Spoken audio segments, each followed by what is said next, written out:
Welcome to Mission Evolution Radio Show with Gwilda Wiyaka, bringing together today's leading experts to uncover ever-deepening spiritual truths and the latest scientific developments in support of the evolution of humankind. For more information on Mission Evolution Radio with Gwilda Wiyaka, visit www.missionevolution.org. And now, here's the host of Mission Evolution, Miss Gwilda Wiyaka.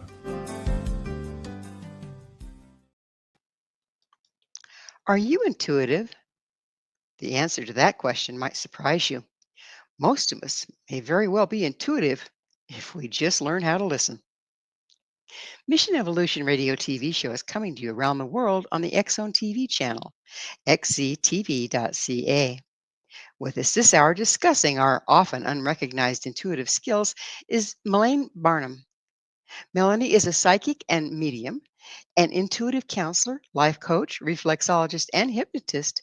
She's been practicing professionally for almost 3 decades. Melaine enjoys helping others connect to their loved ones, discover their own greatness, and dive into their intuitive abilities through individual sessions, workshops, and meetings. Mentoring. Melaine is the author of 9 books translated into multiple languages. Her latest, Real Life Intuition. Her website, MelaineBranham.com. Melaine, thank you so much for joining us on Mission Evolution. Hi, Gwilda. It's actually Melanie. Thank you. Sorry. Well, now, hello, Melanie. We get to meet again. Hi. So, when and how did you discover you were psychic? So probably about 3 decades ago, I felt like I was hit over the head and I heard the words, "You need to do this work now." And I kind of looked around and said, absolutely not. I wasn't doing anything spiritual at the moment. I was the owner of a store. I had been the controller of a company. And I said, no, I'm not doing this. But I knew immediately what it was about and what it meant. And at the same time that I was fighting it, I said, okay, well, here we go. And that's what really kicked off my new journey in life. So you're also a medium. What's the difference between being a psychic medium and a medium? So the way that I work is everything that comes to me intuitively, everything that comes to me psychically comes through your deceased loved ones or your guides on the other side. So I don't usually separate between being a medium and being a psychic.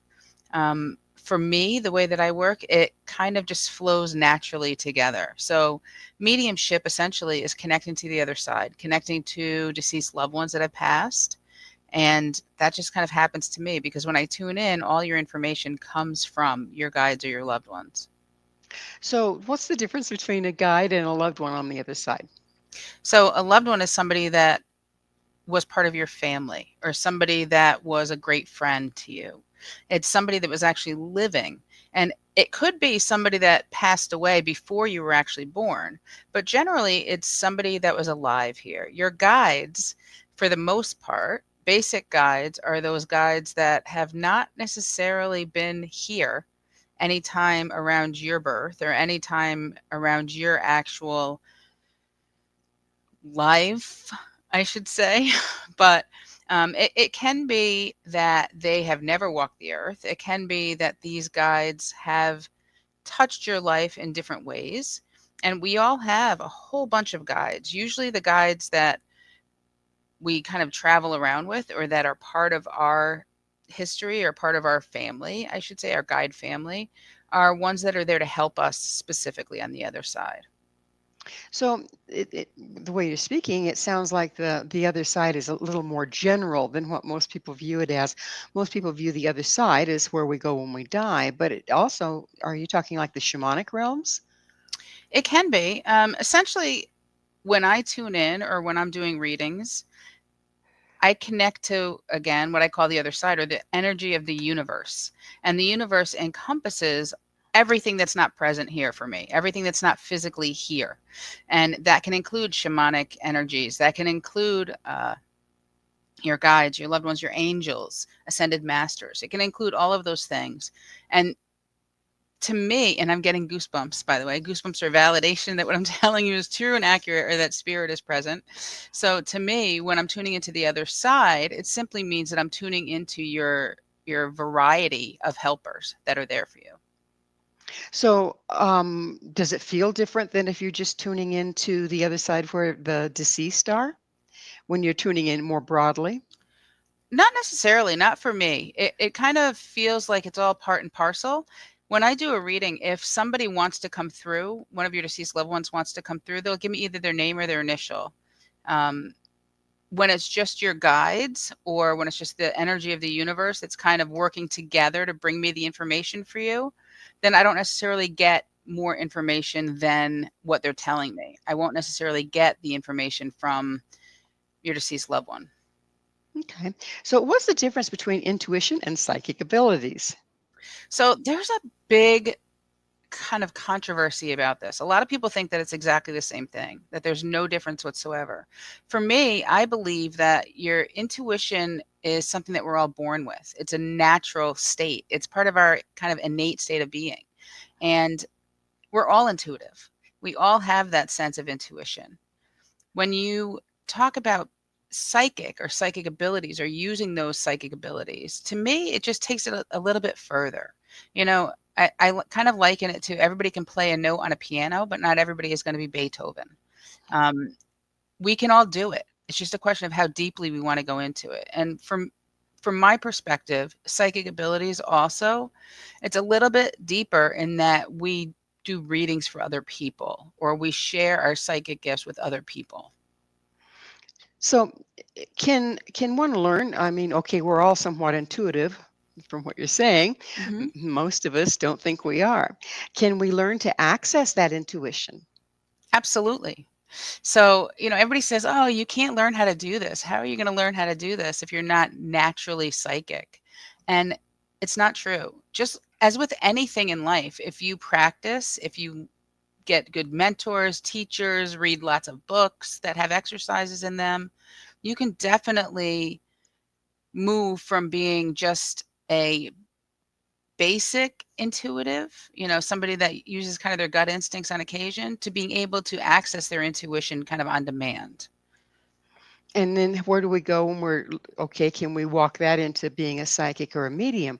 Um, or are we playing chopsticks instead of Beethoven? It depends on the person. Everybody's different, but the more that we practice it, the more open we become, and the more the universe is going to kind of send you more information. So it's kind of, putting the chicken before the egg or the egg before the chicken. It's not a if so then. It's more a let's try it and let's just keep going. And the more we do it, the more we feel it, the more we practice it, the better off we will be, the better we will be with our intuition, the more we'll be able to access it and the more we'll be able to use it. And when I say that the universe will give us more information, it's because we're tapping into that energy of the universe. We're tapping into the energy that connects all of us. And the more open we are to it, the more we learn how to access it. And so the more the universe can send us information to help us tune into our own intuition. So I'm hearing you say that we can we're all intuitive. We can Mhm. start practicing using our intuition, but then from there we can also possibly all be psychic and a medium. Look, we all have things that we want to do. We all have things that we like to do or that we desire to do. It doesn't mean that we're all going to be able to do it. So, yes, we can all be mediums in some way, but it doesn't mean that we'll be able to tap into our dead loved ones on the other side. It doesn't necessarily mean that we'll be able to tap into a client's deceased loved ones. We don't always have that gift. We don't all have that desire to be able to do that. I have friends that say, "How can you do that? How can you talk to dead people? That totally freaks me out." And I tell them, "'Cause I love it." I love doing this work. I love, and again, the goosebumps. I love what it brings to my life, what it brings to other people. So you can learn to an extent, but there also does have to be some gift in there, some natural ability to be able to do these things. So like I can learn to dribble a basketball, but I'm not going to be Michael Jordan. Exactly. What stands between us and our intuitive gifts? Us. I mean, the reality is when we are kids, and I'm getting goosebumps again, total validation. When we're kids, we're born intuitive. And when we start telling people, oh, I just saw somebody walk across the room, our parents, our teachers, whoever will say, no, you didn't. Or when we say, I know that this is not going to be a good idea if we, go to the store right now because something bad is going to happen. Our parents, our teachers, our, siblings, our friends will say, you're crazy. Like you're just making that up. That's not real. That's not our reality. So it gets shut down. And then we start doubting ourselves as children, as early as, the ability to be able to speak and to tell people what we're getting or what we're feeling or what we're kind of seeing. We get shut down and we shut ourselves down because the more people say that's not true, that's not real, the more we stop doing it. And so it kind of takes that energy like this and it goes down. And when you turn it off, just like anything else, when you turn it off and you stop using it or you stop practicing, it gets lessened and lessened. And at some point, you're kind of done with it until you decide to open it up again and to kind of energize yourself with it. So does this information come through like on the dreamscape or the imagination pathways? So, yeah, a lot of people dream and they dream with intuitive visions, intuitive dreams. Um, it also, I'm sorry. So sometimes I do that. You'll see me do that. And it's because information is kind of coming in. When information comes in, it's almost like it checks me and stops me from saying what I was about to say. So you asked about dreams, but then you also asked about something else. Imagination. Imagination. Imagination is huge, huge when it comes to psychic abilities and intuition. And I'll tell you why. So many people think that is it only our imagination? If we use our imagination, is it real?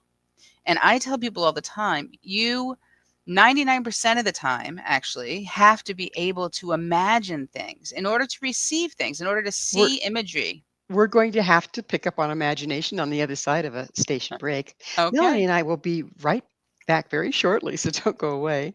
This is Mission Evolution, missionevolution.org. So, how do I work this?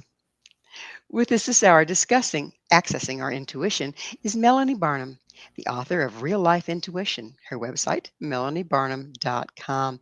Melanie, we were talking about imagination and how um, that's one of the major channels that psychic people, intuitive people, mediums use to gain their information. And yet, as children, we're pretty much taught that imagination isn't real, right? Isn't that just kind of the general consensus? So is that what's standing between us and being able to work it? It's more about a confusion. The confusion is what's real, what's our imagination, is this my intuition, or again, is it my imagination? And my perspective on imagination is that we 99% of the time, again, have to be able to use our imagination to receive messages. So a lot of times we get things symbolically. We'll receive information symbolically. Say we see something in our mind's eye. If we can't see it in our mind's eye, then we can't acknowledge that it's there. We have to be able to use our imagination in order to see things that aren't physically in front of us. And the reason that this question is so interesting to me right now is that I had somebody email me and ask me, what if you can't use your imagination? And I forget what it was called, but there was something going on with her that's actually a real phenomena that she's unable to actually access her imagination. So when she closes her eyes, she sees nothing. It's just complete darkness. She hears nothing unless it's something, externally, physically with her physical ears. She doesn't have the ability to access her information. So it was very interesting to me because she asked if she could still tap into her intuition. And my response to that was, can you feel? Can you still feel things? Do you still smell things? Do you still taste things? And I haven't heard back from her yet, but it is an interesting concept because most of us that use our intuitive abilities either see, hear, feel, or know things. And if we don't have that ability to imagine, then it makes it that much more difficult. I would think that sounds like a pretty difficult place to be that she's in. I mean, how can you create something if you can't imagine it? Exactly. Yeah, that's sad. So, how can we tell intuition from something we're just making up? Well, a lot of times you can't. So when you start practicing and you start using your intuitive awareness, then you start noticing different ways that your intuition hits versus your imagination. And things start happening. Like I was talking about the goosebumps before. When I get goosebumps, it's an intuitive reaction. It's something is telling me that either spirit is here, spirit is present, or that what I'm saying is true and accurate. And it's a response, it's a physical response in my body. Some people get those goosebumps. I also end up doing this, constantly. I constantly during readings are scratching my head. And it's not because I have bugs. It's just that I get tingles. So sometimes when you're using your intuition, you will get physical responses in that way, as opposed to when you use your imagination, you won't have that response. Other times it just feels different. It hits differently in your body. It hits differently in your mind. And the more that you practice it, the more that you can feel, know, or sense the difference. So, how do we tell the difference between intuition and triggers from the past? What do you mean by that? Okay, so say we're sitting around, we're just having a conversation, and you say something that triggers me into past abuse that I may or may not remember, but I start getting information or triggered into my imagination or whatever, and create that reality in a certain way. We're suddenly living that reality because we were triggered into it. So Mhm. that puts us in an altered space. How can we tell the difference between that and, so say for instance, you intuitively get a feeling, oh, something's going to happen that's really, really bad. But sometimes that's from being triggered into the past by something somebody said or whatever, and tapping into the fact that it wasn't okay then, versus seeing something in the future that might be dangerous. Well, I mean, the first thing I would say is if you are triggered by something that is not so great from your past, you know, go for assistance with that, go for help with that, because that's something that you don't want to have to deal with on a regular basis. You want to be able to kind of ferret out what is real, what is past, and what is now, and what is intuition. So that's kind of a difficult place for somebody to be. Um, the way that you can kind of check in with yourself is ask your body, am I feeling this because of muscle memory? Or am I getting this information and I'm not feeling it the same way? So remember before we talked about imagination and we talked about intuition. And they both play a huge part or a huge role, as does, past abuse or past trauma in who you are and how you develop. And your intuitive awareness, when that intuition or that intuitive kind of spike comes through, it'll feel different than that triggering moment. So you're saying that both of them can give you body memories or body responses, but they will be different one from the other? Yes, because with intuition, it's not fear based. Intuition is not something that should scare you. It might cause you, you know, a little bit of a shock, or it might say, hey, hold on, something bad is going to happen. But it's not going to be fear based. It's not going to give you kind of that guttural reaction that you might have if you were triggered from a past abuse. Okay, so it's just information versus a traumatic response. Usually, usually, I'm not going to say all the time, but I would definitely say usually it's more information based. And it, again, it feels different in your body. It hits differently. So many of us are, if we're psychic at all, we're also empaths. How can a person tell if they're picking up something from somebody else in their field versus accessing the other side? Well, there's a couple different ways. One of the ways that they can tell is to ask. People always say, how do you know the difference? And I tell them to ask for validation. Ask the universe to give you more information to help you decide which it is, which way it's coming to you. Um, One of the best tools that we have is to ask. We can ask our guides, we can ask our loved ones, help me understand what's going on. Give me some more information, some more symbols, some more data, some more messages so that I can decipher what's actually happening here. Can those signs, symbols, and data, can that show up in ordinary reality, as in you're asking for a sign and a raven goes by? Absolutely. Absolutely.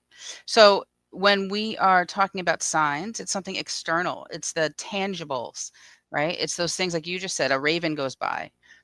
We can ask for signs for anything. We can ask for signs for whether or not it's going to be a good day to, go for that bike ride, or if it's going to be a better day to stay at home and ride that stationary bike. And, if we see something internally, if we see something in our mind that symbolizes danger in some way, or we see a stop sign, even, it might be a stop sign saying, don't go out, stay home. Um, that becomes then a symbol because it's internal. It's something that we see internally or something that we receive internally. It's not tangible like the raven in your story there. The raven is more tangible. It's something that we can hold on to. So yes, we can ask for signs. We can ask for messages, and messages quite often come symbolically because our guides, our loved ones, the universe wants to send us information in ways that we can understand. And the easiest way to do that is by using a quick symbol, as opposed to writing a whole paragraph for us. It's hard enough to connect, let alone trying to understand, a lot of information at once. So that the way that they are able to do that is to give us a symbol. So if the symbol is indeed the raven flying by, what did the universe prompt the raven to fly at that moment? How does that work? How does that blend into the natural world? Sometimes it's about the universe's energy, other times it's about our acknowledgement of the sign. So it's not necessarily that the universe said, "Hey, Raven, go fly by, Gwilda today. Let her know, like go fly by her." It's more that we acknowledged it. It's more that we noticed it. It's more that we saw it. It's kind of like when you are driving down the road and you see vanity plates on, a car. Vanity plates are those that spell something out and they catch your eye. They wouldn't have caught your eye if you hadn't been noticing all of the license plates that went by. It's just that it stuck out more. So the fact that, a vanity plate might be driving by that says Raven could be, again, your sign. It doesn't have to be a physical raven, but it's something that we don't even realize that we're noticing until it stands out to us. Same thing happens with numbers. We may look at a clock as we're walking by and don't even acknowledge that we looked at the clock until it says like 111 or 444, or in my case 924, which is my birth date. So we don't necessarily acknowledge everything that we see unless it pops out to us. And that's okay as a sign. Something that is there for us to notice or take note of can be a sign. So is our psyche just setting us up to notice things that will indeed give the answer versus the world sending them to us? Yes and no. Like I said, sometimes it's kind of, we ask for it, we manifest it, and the universe provides it. Other times it is, we notice what we need to see in order to help us move forward or to give us our answers. Um, an example quickly was when one of my daughters was very, very young. The doctors said, you need to do tubes in her ears. And I said, no, no, no. She's an infant. I'm nursing. I will stop doing dairy. I will stop eating dairy. And he said, that has nothing to do with it. And I said, my intuition is telling me that has everything to do with it. And I'll stop doing dairy. And sure enough, he gave me like a week to think about it. I was driving to the doctor's Oh, office. I hate to leave this as a cliffhanger, but it's time for another station break. Melanie and I will be right back to continue our discussion, so stay right there. This is Mission Evolution, missionevolution.org. Are you gifted? How can you tell? This is Mission Evolution, missionevolution.org. With us discussing psychic gifts is Melanie Barnum. Her website, melaniebarnum.com. Melanie, we had a cliffhanger about your daughter and dairy. Would you mind continuing? Sure.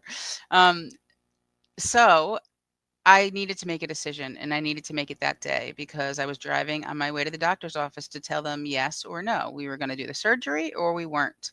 And in my heart, in my intuitive self, it was telling me no. But because it was a big deal and it was about my daughter, I needed validation.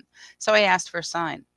And I ended up pulling up behind a car that had a bumper sticker that said something like, "Your angels are with you. You know what they're telling you." Like it was that kind of a thing. And I said, "Oh, that's it." I just got goosebumps again.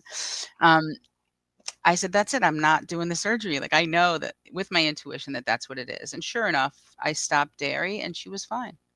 So you personally stopped dairy because she was nursing. She was nursing, yes. Right, right, gotcha. That threw me for a loop. Is the kids can actually have food allergies to something that the nursing mother is eating. You know, Yeah, it's I guess it huge. makes safe. So, did you seek training for your gifts? I did. So remember I told you way back at the beginning of the broadcast here that there was no way I was gonna listen to them when they said, "You have to do this work now." Had been the controller of a company. I owned my own store. There was no way I was gonna hang up a shingle. So, being my rational self, that intellect stepped in and said, "Well, you are gonna end up doing this, so you better learn how to do it." So, I set out to learn everything I possibly could about everything that had to do with psychic ability and psychic work. And I started reading every book I could get my hands on. I started practicing with the exercises. I started training with people that were local teachers as well as famous teachers. Um, and I found that not only did I do pretty well with everything, and I was really kind of tuning in a strong way, but that I loved it. And it gave me like such a goosebumps again, such an amazing feeling to be able to do this. And, 30 years later, I do professional reading still. And it doesn't matter how long I've been doing this, I still get the aha moments and they excite me. So when something comes through that's, kind of over the top, there's no way I could have known, which is pretty much what all psychic readings are. But when they're big ones, when there are those aha moments, when the client says, "Wow," those are the moments that I still get really excited. So you'd asked before, can anybody do this? Like if you develop it, and you have to love it. You really do. You really have to love it for it to work, for you to be able to tune in enough and for it to be real. So basically, follow your joy. Exactly. So, how do you help people discover their own gifts? I teach. It's about practice. Like I keep saying, it is about practice. And everybody has gifts in different ways, and everybody receives information in different ways. So you can't just do a buy one, or one size fits all. It's got to be adaptable and it's got to be catered to other people, and catered to kind of everybody. So I mentor a bunch of people and everybody is going to be different. I also teach workshops. And when I teach workshops, and you know, a lot of times I do the exercises that I have in my books. So when I do workshops, it's not about me just lecturing.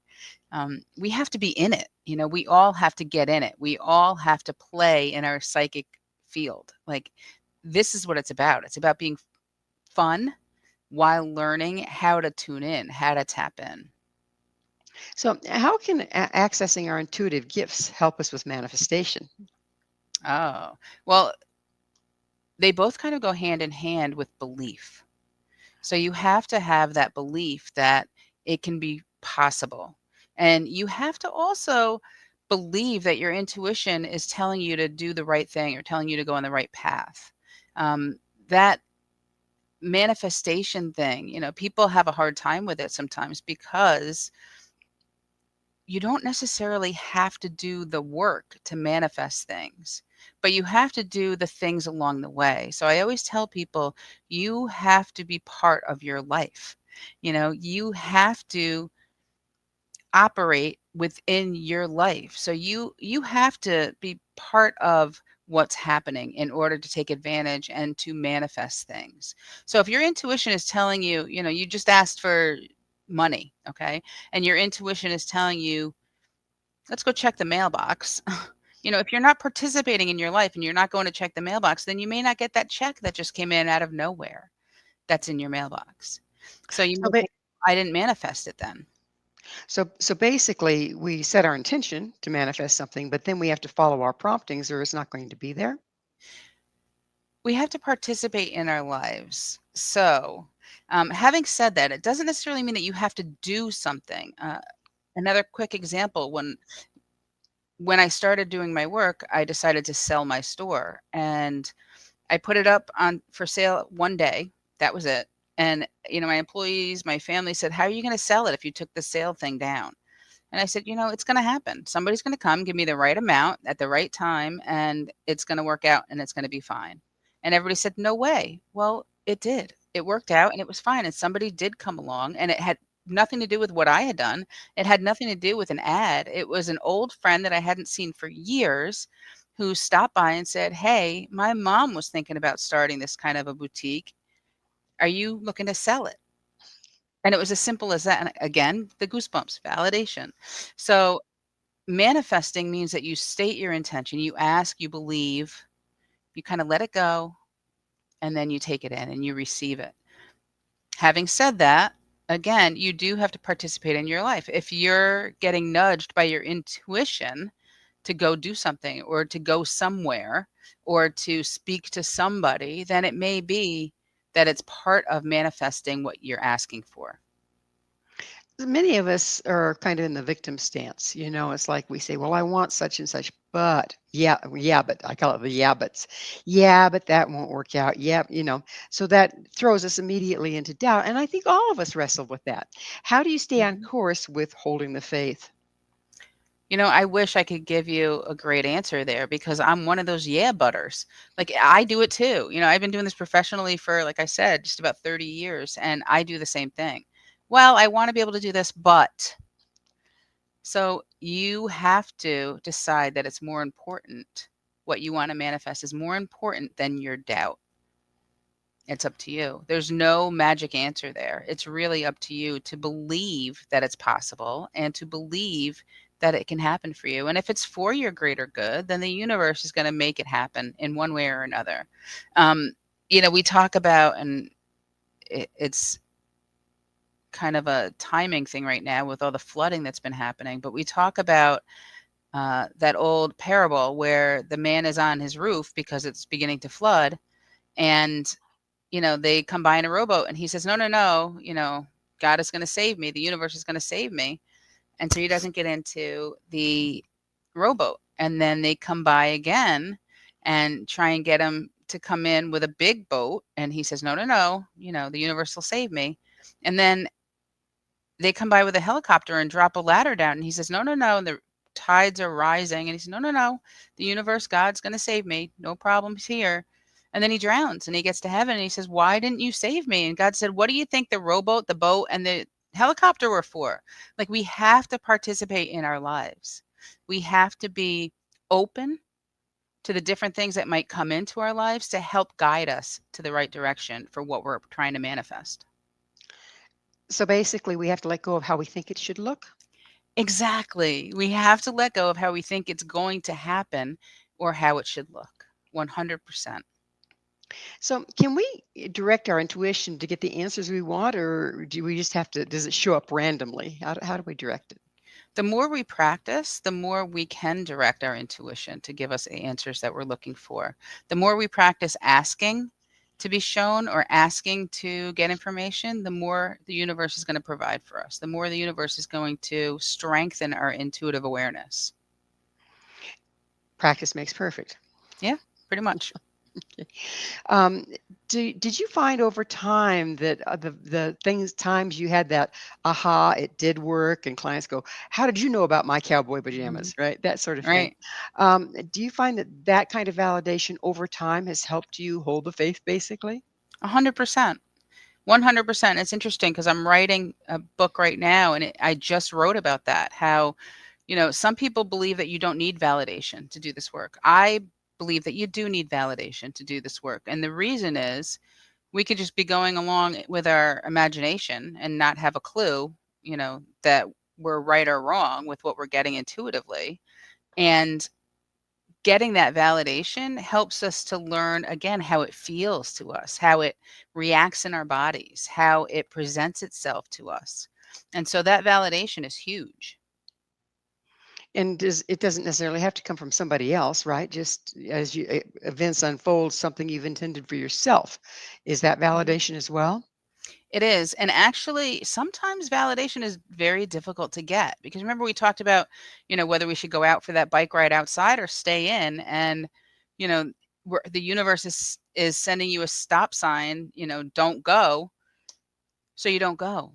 You have no idea whether something would have happened if you went out. There's no way to validate that because you didn't actually do it. So Yeah, sometimes it's difficult. Yeah. that could be a conundrum, couldn't it? Yeah, exactly. Yeah. What did we just dodge, or did we dodge anything, or was I making it up? All those Mhm. doubts come. Yeah. Yeah. So, Yeah. well, it's time for us to take another quick station break. Please stay with us as Melanie and I continue to explore intuition and psychic mediumship.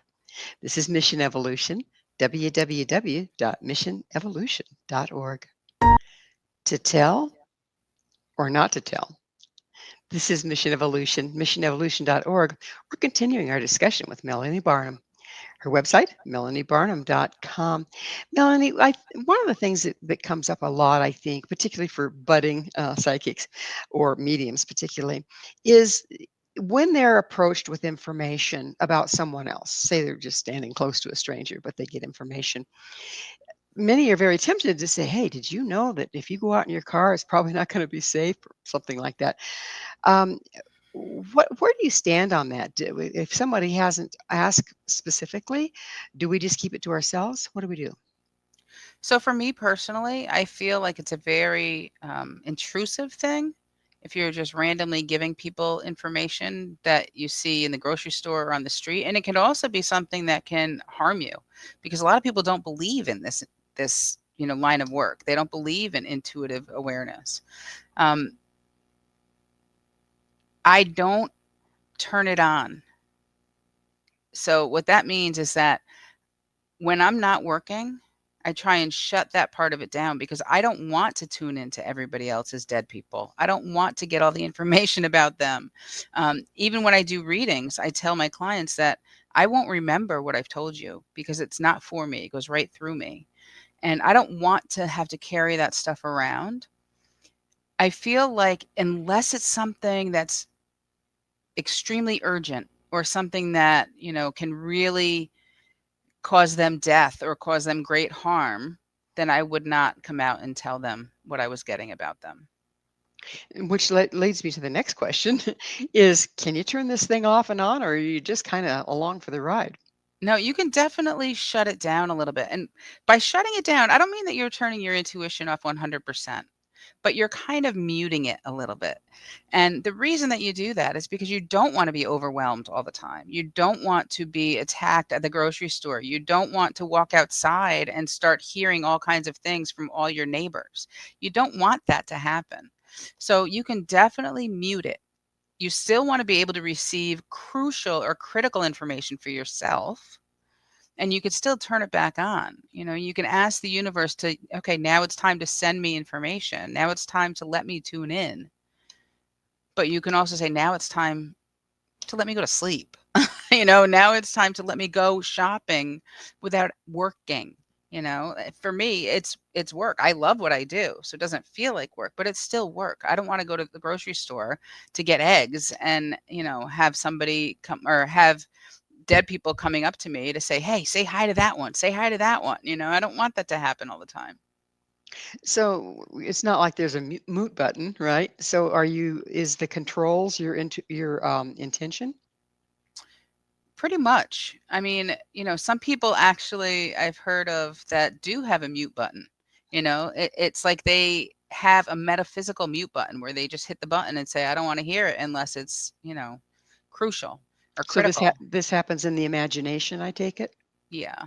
You You know, imagine it that all button? happens it all happens with that focus. It's about focusing on what you believe or what you want to happen. And so some people, like I said, focus on that mute button. So, what are the greatest pitfalls of functioning as a psychic or a medium? Hmm. It's interesting. It's a question I've never really thought of. I've never really given it much credence, I guess, because I don't feel like there are a lot of pitfalls. The biggest thing is that, I'm a normal like lacrosse mom. I'm that person that volunteered at school, that hangs out with their neighbors. A lot of people don't know that I do this work professionally because I don't always put it out there. The What can happen is that you get challenged quite often when people know what you do. And I'm not saying my direct friends or people that do know who I am, but anybody. There's a lot of religious people that believe that you can't be psychic, and if you are, that you're evil and you're talking to the devil, and so they will challenge you. And I don't like that. I don't want that. I don't need that in my life. I don't want to have those challenges coming at me when, like I said, when I'm at a lacrosse game or when I'm, going to the gas station to fill up the tank of gas. I don't like those types of pitfalls. But other than that, I can't think of anything that I'd rather do. I feel like this is one of those professions that if you dedicate yourself to doing it and you do it right and you do it well, it can give you back so much because you feel it. It's heartwarming what you can how you can help other people and what you can do for other people. Um, like I said, there's always people that will be negative about any profession, but this one in particular is difficult. And that's the only pitfall that I've found. How do you find that working as a medium or a psychic helps other people? Oh my gosh. Think about if you could have one last word from your mom that passed, or if you could make sure that, your mom knew you were there when she passed, or if you could ask for guidance on what to do with, the house that you inherited because they're gone already. Um, those are the moments when people are overwhelmed with joy, overwhelmed with happiness that they're able to connect that one last time. And, it goes beyond that, obviously, but those are some of those moments where there's nothing better. Think about your own deceased loved ones. And if you could have, 5 more minutes with the people that you loved, what would you want to know? What would you want to hear? I think those are the best moments for me. So, what are you tapping into? Are you tapping into the person's field that wants you to do the mediumship for them and the frequency of their crossed loved one? Are you tapping into the other side and finding them out of however many are over there? What are you really tapping into? It's kind of a combination. So, people say, well, if you're just tapping into the person that's in your office, then it's not really tapping to their deceased loved ones. But things that people that come into the office don't know about that their deceased loved ones are telling me that later they can validate, those are the things that uh, kind of prove to me that we're tapping into their deceased loved ones on the other side. And once again, if we're talking about again mediumship now, if you're standing in the grocery store and the ghost is going, I need to tell her something. It's really important. I need to tell her something. You don't know this person from Adam. What do Hmm. you do? Like I said, I mean, unless it's like critical information, like life changing or life saving information, I don't entertain the ghosts that come through. I don't entertain the dead people that come through because I've already kind of shut it down.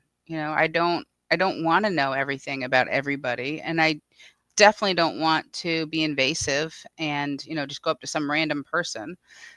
There have definitely been times where in conversation people will find out what I do.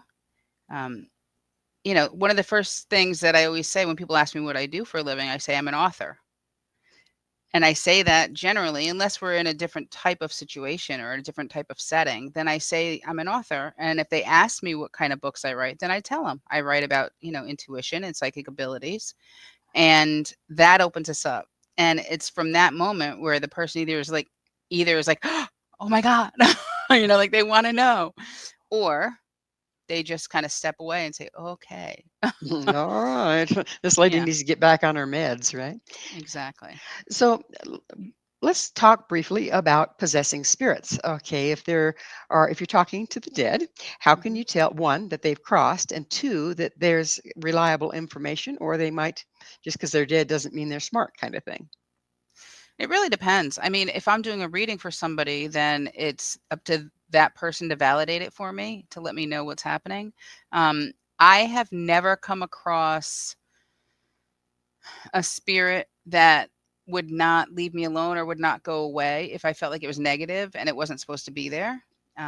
So essentially, if I feel something is negative, if it's making me really uncomfortable, I will tell them in my mind and also out loud to go away. They're not allowed to be here. And there's only been a few times where I've had to do that. So usually it's validated by my client, or I'm able to validate what's coming through for me.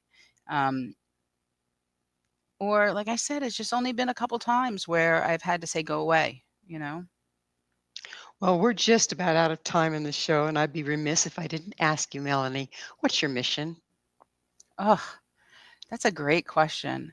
My and I just got goosebumps everywhere. My mission is to bring as much joy, peace, comfort, and happiness to people that are out there by allowing them and teaching them and helping them to use their own intuition and to use their own abilities that we're all born with, and to reawaken them so that they can use them for themselves. I'm That not trying to, get rid of any clients, but I think we all have it in us, and it brings so much joy and love to us.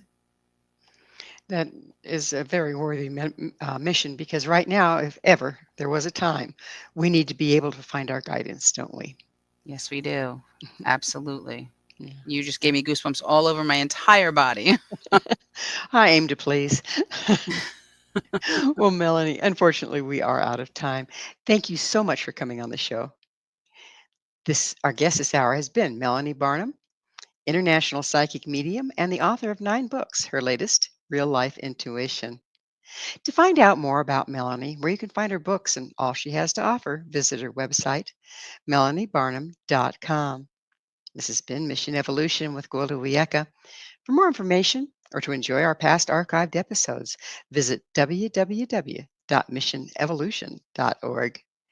But please be sure to join us again right here on the X Zone TV channel, xztv.ca, where this mission will continue, bringing information, resources, and support to our evolving world.